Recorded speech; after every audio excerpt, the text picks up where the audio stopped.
जैसे कि हम लोग कल डिस्कस कर चुके थे कि कैसे वर्धना डायनेस्टी के बारे में डिस्कस कर चुके थे, यानी कि पुष्यभूति डायनेस्टी कैसे रूल में आती है। यानी कि हम लोगों ने गुप्ता एरा के बाद से देखा था कि इस इतने एरिया में बांटेंगे। ये जो 550 AD से लेकर के 750 AD में जो पॉलिटिकल मैप रहता है वो ऐसे बनता है कि यहाँ पर पुष्यभूति डायनेस्टी, यहाँ पर मुखारी डायनेस्टी, चालुक्य, पल्लवाज और मैत्री डायनेस्टी और ये गौड़ डायनेस्टी ऐसे रहती है। यहाँ पर ये ज़रा ध्यान में रखिएगा कि ये चालुक्य डायनेस्टी रूल कर रही है नर्मदा रिवर के साउथ में, क्योंकि जब यहाँ से ये मूव करेंगे, साउथवर्ड मूवमेंट होगा हर्षवर्धना का यहाँ पर राज्य अपना बढ़ाने के लिए, तो चालुक्य डायनेस्टी में रूल कर रहे होंगे पुलकेशिन सेकंड वातापी से। पुलकेशिन सेकंड वातापी से रूल कर रहे होंगे जब साउथवर्ड मूवमेंट होगा, यानी कि हर्षा के कंटेम्परेरी रहते हैं पुलकेशिन सेकंड चालुक्य डायनेस्टी के। उन्होंने डिस्कस किया था कि कैसे ये जयवर्धन का हत्या कर देते हैं ये लोग, गौड़ डायनेस्टी के शशांक, और फिर जयश्री को कैप्टिव बना लेते हैं और हर्षवर्धन फिर रूल में आता है। ये पिछली वीडियोस में हम लोगों ने डिस्कस कर चुके हैं। अब इस वीडियो में हम लोग डिस्कस करेंगे कि कैसे हर्षवर्धन अपने एम्पायर को इतना बड़ा करता है और क्यों यहाँ पे इंपॉर्टेंट रोल ये निभाते हैं। सो हम लोगों ने पिछली वीडियो में डिस्कस कर चुके हैं कि कैसे हर्षवर्धन आ जाते हैं थानेश्वर से मौखारी डायनेस्टी यानी कि कन्नौज पे रूल करने के लिए। सो इस वीडियो में हम लोग डिस्कस करेंगे कि कैसे हर्षवर्धन का पॉलिटिकल रिलेशन क्या रहता है बाकी सबसे, और पॉलिटिकल का एम्पायर कैसे बढ़ता है, इस बारे में हम लोग डिस्कस करेंगे। हर्षवर्धन जो रहते हैं वो जब एंट्री करते हैं तो थानेश्वर में जब आ जाते हैं, मतलब यहाँ से जब रूल करना शुरू करते हैं, कन्नौज से जब रूल करना शुरू करते हैं, ये कन्नौज से जब रूल करना शुरू करते हैं, तो क्योंकि इनका वैसे मन नहीं रहता है कि ये कन्नौज से रूल करें, बट एक एडवाइस देते हैं जिनका नाम रहता है अवलेकतेश्वरा बोधि साहित्वा, एक रहते हैं जो बौद्धिस्ट रहते हैं साहित्वा। इनके एडवाइस पर ये राजपुत्र और शीलदित्य के टाइटल लेकर के, ये टाइटल लेकर के शीलदित्य, इसमें से जिसमें से इंपॉर्टेंट है कि शीलदित्य के टाइटल से हर्षवर्धन हर्षवर्धन 606 एडी में गद्दी पर बैठेगा। अब जब ये बैठते हैं गद्दी पर तो उसके बाद से इनका पॉलिटिकल डायमेंशन क्या होता है, इसके बारे में हम लोग डिस्कस करते हैं।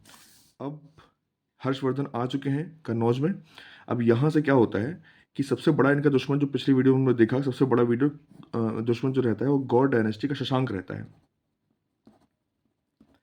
तो पहले हम सभी जानते हैं, पहले इनको एलिमिनेट करना चाहेगा हर्षवर्धन, क्योंकि जो पहला युद्ध हुआ था जब कन्नौज पे आक्रमण किया था तो शशांक भाग गया था, मरा नहीं था।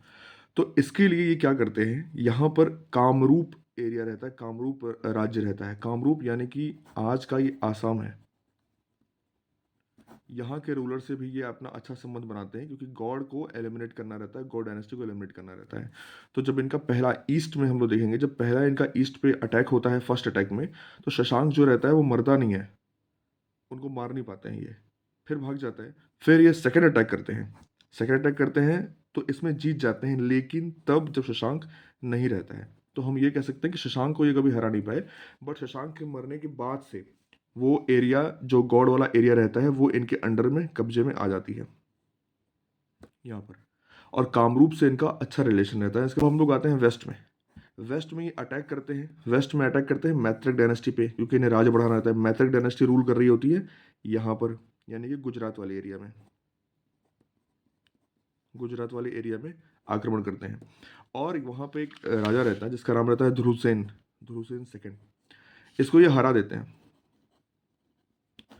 हरा तो देते हैं, लेकिन हर्षवर्धन क्या करता है, क्योंकि यहाँ पर वो रूल करना टफ था, यहाँ से डिस्टेंस भी काफ़ी पड़ रहा था, और एक राज कहाँ जैसे मैनेज करना थोड़ा मुश्किल हो जाता, इसलिए यहाँ पर क्या किया कि इसने राज्य को पूरा मिलाया नहीं।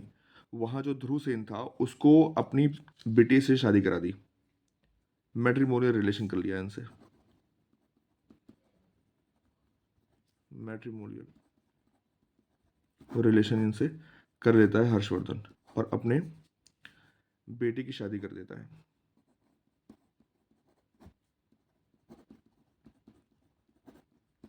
बेटी की शादी कर देता है। अब वेस्टर्न वाला एरिया जो है वो सिक्योर हो गया, ईस्टर्न में इसने गौड़ वाली डायनेस्टी को अपने अंडर में कर लिया और कामरूप वाले से बढ़िया रिलेशन चल रहा है।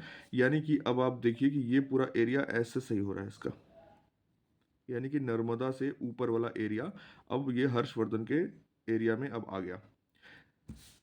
फिर लास्ट अब जब ये साउथ की तरफ मूव करता है तो यहाँ पर एक डायनेस्टी रहती है, जैसे पिछली वीडियो में हमने पढ़ा कि चालुक्य डायनेस्टी यहाँ पर रहती है।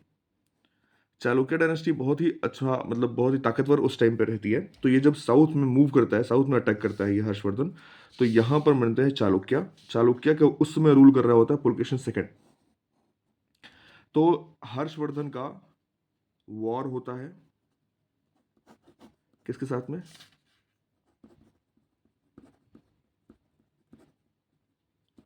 हर्षवर्धन का वॉर होता है पुलकेशन सेकंड से। इस समय पुलकेशन सेकंड और हर्षवर्धन में जो वॉर होता है, तो इसका रिजल्ट ये निकलता है कि हर्षवर्धन जो होते हैं वो हार जाते हैं पुलकेशन सेकंड से। हर्षवर्धन क्या होता है? हार जाते हैं, हार जाते हैं। हर्षवर्धन हार जाते हैं पुलकेशन सेकंड से। और पुलकेशन सेकंड इसी के बाद टाइटल लेकर रखता है अपना, इसको परमेश्वरा कहते हैं। लेकिन इस सब की जानकारी कहाँ से मिलती है हम लोग को? तो इस सब की जानकारी हम लोग को मिलती है यहाँ से, एक एहिहोल इंस्क्रिप्शन के बारे में आप लोगों ने पढ़ा होगा। एहिहोल इंस्क्रिप्शन, यानी कि एहिहोल जो लेख है उसमें प्राप्त जानकारी के हिसाब से हम लोग ये जानते हैं कि जब हर्षवर्धन साउथ की तरफ मूव करता है तो पुलकेशन सेकंड उस समय रूल कर रहे होते हैं चालुक्य डायनेस्टी से। हर्षवर्धन जब मूव करता है तो चालुक्य डायनेस्टी में पुलकेशन सेकंड रूल कर रहे होते हैं। तो यहाँ पर एहोल इंस्क्रिप्शन से, अब इसके चालुक्य में हम लोग पढ़ेंगे कि एहोल इंस्क्रिप्शन जैसे रवि कीर्ति ने लिखा है, रवि कीर्ति ने लिखा है, ये जैन थे, इसको हम लोग चालुक्य डायनेस्टी में डिटेल में डिस्कस करेंगे। बट ये जो पता चलता है कि साउथ में चालुक्य के रूलर पुलकेशन सेकंड ने हराया था, ये मिलती है हम लोग को जानकारी एहोल इंस्क्रिप्शन से, ये ध्यान रखिएगा। फिर चाइना में हम लोग देखते हैं, चाइना में एक रूलर रहते हैं जिनका नाम होता है ताइसुंग। ये काफ़ी अच्छा रिलेशन रहता है इनका, हर्षवर्धन का काफ़ी अच्छा रिलेशन रहता है ताइसुंग से। इवन ताइसुंग जब हुइंग सॉन्ग इसके टाइम पीरियड पे आए रहते हैं, यानी कि हर्षवर्धन पे टाइम पे हुइंग सॉन्ग आते हैं, तो पहले मना करता है ताइसुंग जाने से हर्षवर्धन के राज्य में। बट यहाँ पे जब रिटर्न होते हैं हुइंग सॉन्ग, तो काफ़ी बढ़िया इनका इज्जत करता है और काफ़ी बढ़िया इनको अच्छे पोस्ट पे बना देता है, हुइंग सॉन्ग को काफ़ी बढ़िया पोस्ट पे बैठा देता है। तो ताइसुंग से काफ़ी बढ़िया रिलेशन रहता है इसका हर्षवर्धन से।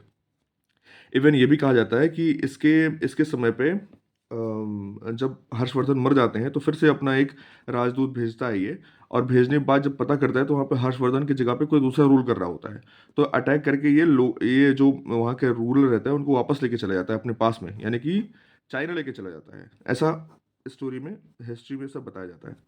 तो बस इतना हम लोग के लिए एग्जाम पॉइंट ऑफ व्यू से बस इतना रिलेवेंट है कि हुइंग सॉन्ग यहीं से आता है, चाइना से आते हैं। और हुइंग सॉन्ग ये ताइसिंग से बहुत अच्छा रिलेशन रहता है हर्षवर्धन का। ओके, सो इस वीडियो में बस इतना ही है कि हम लोग इस पे डिस्कस कर चुके हैं कैसे ये अपना पॉलिटिकल मैप में कैसे ये रूल करता है, कैसे बढ़ाता है अपना ये। अब नेक्स्ट वीडियो में हम लोग इसका नेक्स्ट एस्पेक्ट डिटेल में डिस्कस करेंगे। Thank you.